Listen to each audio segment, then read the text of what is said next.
আবহাওয়ার নতুন এক পূর্বাভাস দিয়েছে বাংলাদেশ আবহাওয়া অধিদপ্তর, যাতে বলা হয়েছে দেশের ৭ জেলায় দুপুরের মধ্যে ৬০ কিলোমিটার বেগে ঝড় হতে পারে।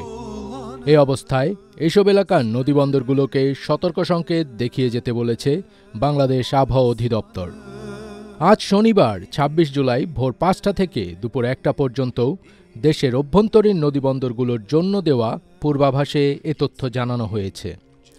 আবহাওয়াবিদ মোহাম্মদ শাহিনুল ইসলাম স্বাক্ষরিত পূর্বাভাসে বলা হয়েছে, খুলনা, বরিশাল, পটুয়াখালী, নোয়াখালী, কুমিল্লা, চট্টগ্রাম ও কক্সবাজার জেলার ওপর দিয়ে দক্ষিণ অথবা দক্ষিণ পূর্ব দিক থেকে ঘণ্টায় সর্বোচ্চ ৪৫ থেকে ৬০ কিলোমিটার বেগে অস্থায়ীভাবে দমকা অথবা ঝোড়ো হাওয়াসহ বৃষ্টি অথবা বজ্রসহ বৃষ্টি হতে পারে। এসব এলাকার নদীবন্দরগুলোকে ১ নম্বর সতর্ক সংকেত দেখাতে বলা হয়েছে।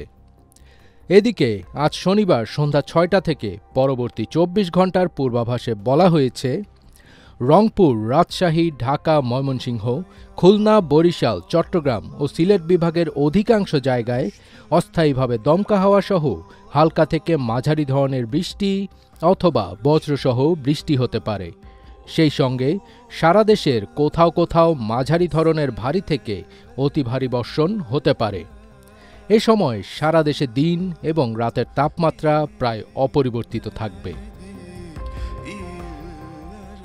আগামীকাল রোববার সন্ধ্যা ৬টা থেকে পরবর্তী ২৪ ঘণ্টার পূর্বাভাসে বলা হয়েছে, রংপুর, রাজশাহী, ঢাকা, ময়মনসিংহ, খুলনা, বরিশাল, চট্টগ্রাম ও সিলেট বিভাগের অধিকাংশ জায়গায় অস্থায়ীভাবে দমকা হাওয়াসহ হালকা থেকে মাঝারি ধরনের বৃষ্টি অথবা বজ্রসহ বৃষ্টি হতে পারে।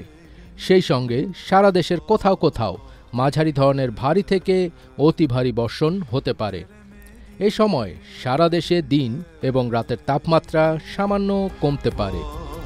তারপর দিন সোমবার সন্ধ্যা ৬টা থেকে পরবর্তী ২৪ ঘণ্টার পূর্বাভাসে বলা হয়েছে, রংপুর, রাজশাহী, ঢাকা, ময়মনসিংহ, খুলনা, বরিশাল, চট্টগ্রাম ও সিলেট বিভাগের অধিকাংশ জায়গায় অস্থায়ীভাবে দমকা হাওয়াসহ হালকা থেকে মাঝারি ধরনের বৃষ্টি অথবা বজ্রসহ বৃষ্টি হতে পারে।